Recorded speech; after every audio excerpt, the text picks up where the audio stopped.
Halo guys, kembali lagi di channel saya. Di channel hari ini saya mau buat video pendek untuk penyediaan bibit halia lah. Macam mana kita mau kasih sedia bibit halia dan macam mana yang kita mau pilih dengan macam mana cara potong. Sebenarnya saya sudah bahas cara pemotongan halia, pemilihan halia yang bagus sebelum ini. Tapi untuk up to date saya akan buat satu video lagi di sini. Seperti mana guys yang ada kita nampak di sini kan. Tuh hari saya buat video, ada yang komen buat video lagi untuk cara pemilihan bibit halia untuk dijadikan benih. Oke. Di sini ada satu tips, walaupun tidak seberapa tapi boleh ambil sebagai ilmu seorang penanam halia. Oke, yang kita nampak di sini ya, hitam. Yang kita nampak di sini hitam.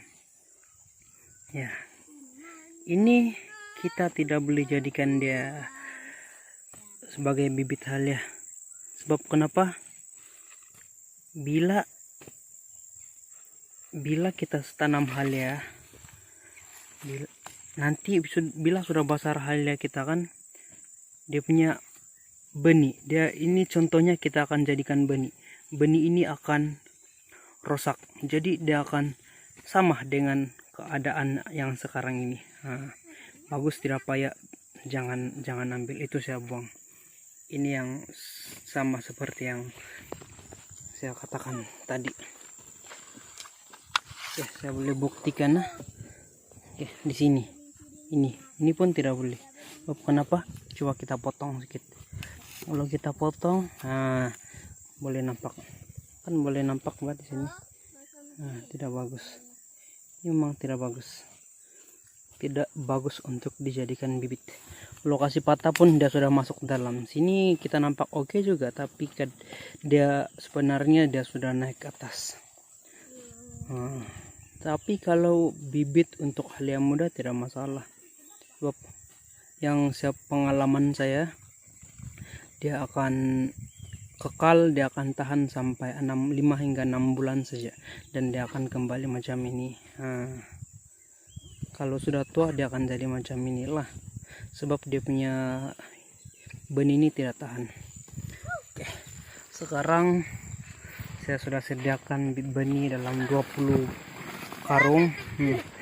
Oke, saya telah sediakan saya punya halia untuk penanaman saya yang baru. Kan lawin kan inilah ini orang-orang kuat ya, tengok macam mana. Rendah paling aktif pada ini nama dia si Gudas, ini nama dia si Lawen, orang kuat untuk menanam laya. Dia tolong saya kasih dia itu bibit, mau kasih pindah yang tidak kena matahari di sini, sebab mau kasih duluan yang di dalam karung dulu. Sekarang saya telah sediakan dalam 900 kilo. Kalau bibit 9 ringgit paling murah sudah itu. Kalau bibit yang lagi pun yang sudah kena potong yang belum kena potong, paling murah pun orang jual 8 ringgit di sini Bunga Raya. Jadi kalau 9 ringgit kali 900 kilo equals to 8.100. So bibit saja yang saya telah sediakan bernilai 8.100.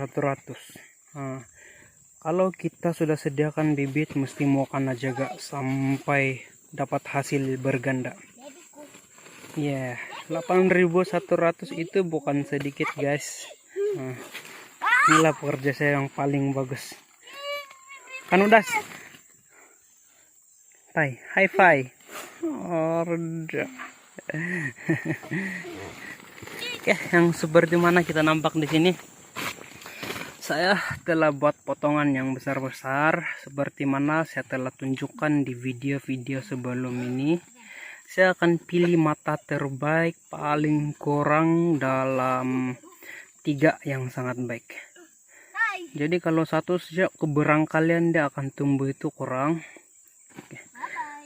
Yang seperti mana yang kita nampak di video-video sebelumnya. Ada yang tanya, kalau kita tanam besar begini begini, mana yang lagi cepat dapat hasil yang besar, dia bilang. Oke, pada pandangan saya, mungkin tidak betul, tapi dalam pengalaman saya selama saya menanam halia ini sudah berapa tahun, setahun pun kadang-kadang buka dalam 3 hingga 4 ekar. Kalau kita tanam begini rugilah kita. Sebab kenapa?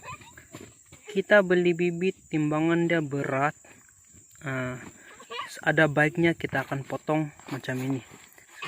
Sebab kalau semua bibit ini jadi, kalau semua tunas ini menjadi, dia akan tumbuh pada ruang yang kecil.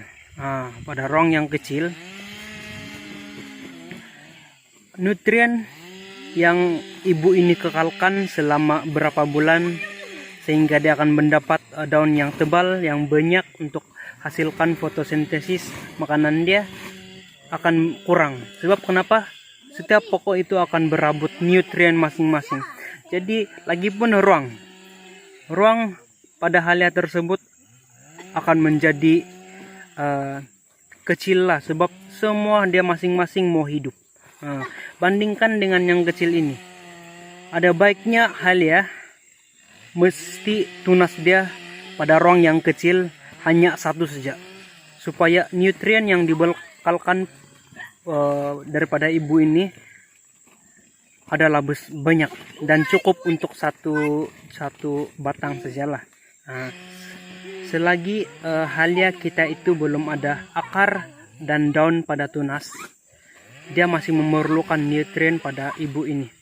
Jadi kalau ada satu ataupun tiga ataupun dua yang jadi, pilihlah antara satu saja yang kita kasih tinggal, supaya nutrien dia cukup dan tempat luasan dia untuk membesar cukup. Ini. Jadi sebab itulah saya potong kecil-kecil saja. Kalau begini waste money, membazir duit saja. Ini baru 900 kilo pun sudah buang 8.100. Lagi mau tanam begini besar, banyak rugi loh. Mau siap sudah. Ini guys kita ini buat kerja keras. Tengok, didikan awal kanak-kanak, bukan di sekolah tapi di kebun sudah. Meluntur bulu biarlah dari robongnya. Maksud dia mendidik anak-anak biarlah dari kecil hingga dewasa, agar dia menjadi insan yang berguna